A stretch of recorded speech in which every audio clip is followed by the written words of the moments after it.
The Curse of Silence by Fiaura. Read by Forrest McGilvray. Love without feeling.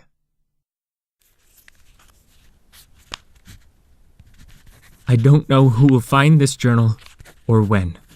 I do not know if there's a cure of any sort for my people. My name is Playwright Flair. I am a Kirin, and I remember how wonderful the feelings of joy, happiness, passion, and love felt. What we were before the stream cooled our emotions and turned us silent, inside and out. My coldness, now my oldest friend, is this curse of silence. We can no longer feel rage to become civilization-ending lyrics. The cooling has removed far more than just our destructive flame. Without speaking, I feel trapped within my own thoughts, and the best thoughts I can find are memories from before we accepted this cure of silence.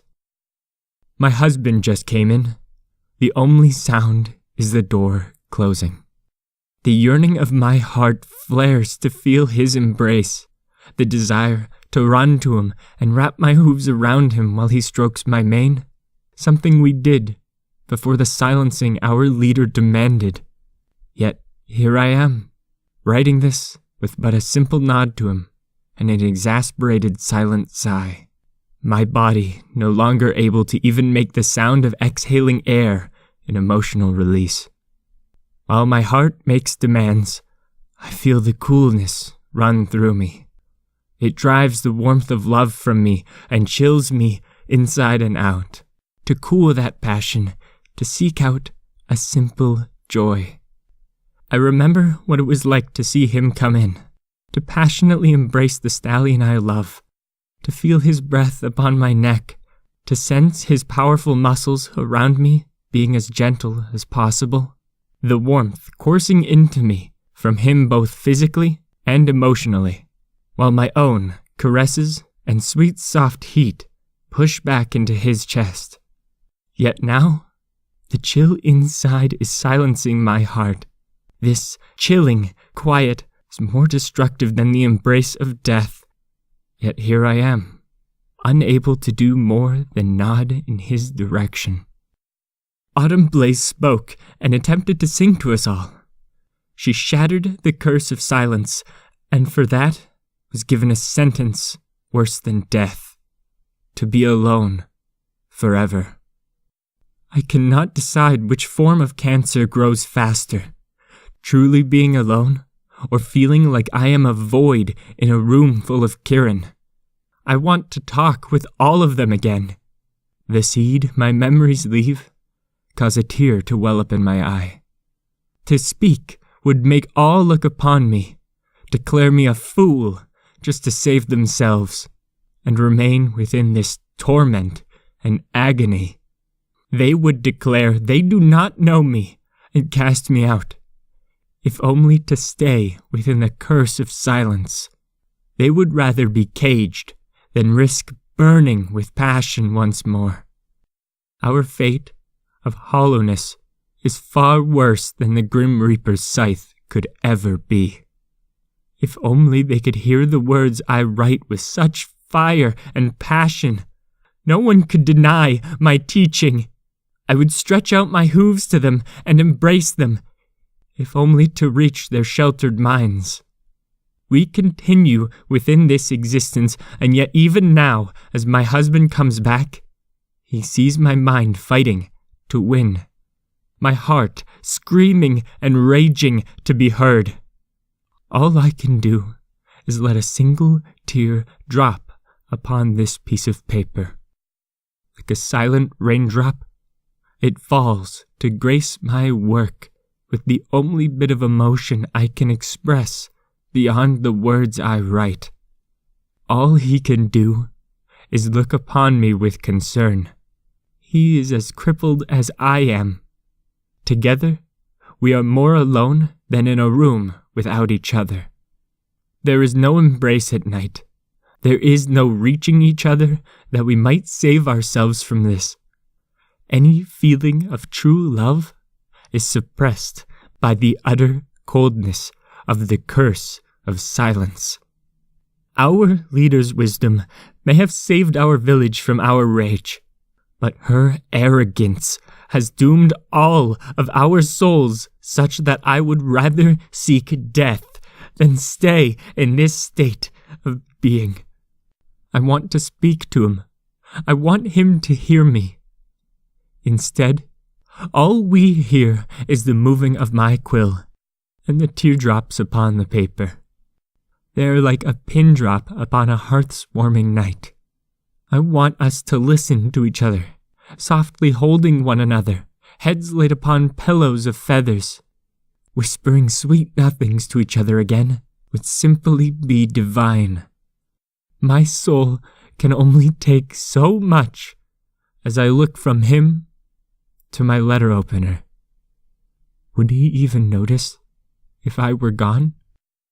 Would he be able to feel the weight of my death? Would he be able to understand with his emotions, or would it be purely a logical, emotionless thought within him? His lover is now dead, a mere shell of what she once was. Would the cold of silence still grip him? Or would he find the strength to break the spell and speak? Would I even receive a eulogy from him? I am lost to that neon water and the power it holds over us, like a malevolent god. Even writing this has caused the cold within to become physically painful. I want to scream out in agony. I want to let the thoughts go and feel the cold wash over as it once did the first time when I stepped into the stream. Yet if I do not write this, no one will hear my scream. The words form upon this paper as I fight to write. The chill of the stream trying to stop me from saving our people from a living Tartaric hell. I have no other way to describe it. I am not allowed to speak it, even as my lips quiver. The cold grips my heart like the ice of Yakistan. The depth of chill reaches so far that forcing my lips to move, to make a sound, has caused me to drop to the floor and lose my will to remain awake. I am at a loss to say any more. The torture must come to an end. I must have some hope of escape, and at this point, my husband's eyes, they went wide for just the briefest of seconds. Is this the realization of just what is eating at my very heart and soul? Or is it simply the thought of true loneliness gripping him? He already goes to a market stall with other Kirin all around him, yet is completely within a prison. The prison that makes him alone despite being surrounded by our kind. I see the tears in his eyes. The warmth I know is within him, now fighting desperately to beat the cursed silence. I should feel horror. I should feel regret. I should know the passion to end one's own existence. I have done it so many times upon stage as an illusionary play. The rejection, the rage, the screaming out to the world in utter surrender. Yet all I feel is empty. I feel the cold embrace of the curse fighting its way, trying to reclaim my mind, now desperate to suppress the passion which had led me to this point, to deny me even the simplest part of all existence, the right to have an end. He pushed the knife onto the floor. Physically, with his hoof, the letter opener rolls away from us. I felt tears well up and force their way out. Not a single raindrop, but a stream of silent agony unleashed. the feeling of hopelessness shattered for only the briefest of seconds to allow such a display. The depth of love it took for him to manage that simple action, yet I have no words with which I could thank him. He felt something that wasn't being suppressed by the blackness that damnable curse of silence brought with it. Together we stayed, closer than we had been since embracing this curse. As hope begins to fade, it was suddenly made anew. I could hear something, for the first time in what seems like an eternity. A voice. Have I made a terrible mistake? Was all this for nothing? Can I finish this writing? Can we be saved? Or is it another false hope, my husband now only fully realizing the horror of my existence without passion? I watch him read what I've written. I see his eyes growing with the same dread I feel waking up every single day. It is not his voice that has fought through our curse. He is as quiet as I am. Does he even feel it as I do? I see the tears fighting to the surface upon his face. One of them falls and stains this page next to my own. I feel his hoof against mine. Can this damage be healed?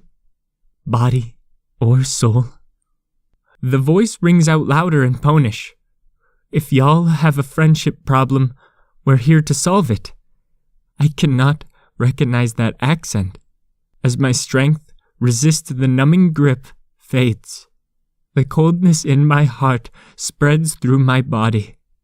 My ability to fight this curse is dying. I must give in. I'm nearly too cold to move. My magic is sparking out to move my quill. Was this pain truly worth it? To have to scream out so loud with pen till I feel my blood run cold. Could our saviors have arrived? I feel this warmth and look to him. He has heard me. Has our love found a way? Can I be brought back from the edges of this icy tartaric cage? Time and action will decide. For now, I simply find a small sliver of joy in that the two of us can touch and cry, even knowing this curse of silence will claim our tears yet within but a few moments, once our will to fight surrenders to the frozen tomb surrounding our hearts.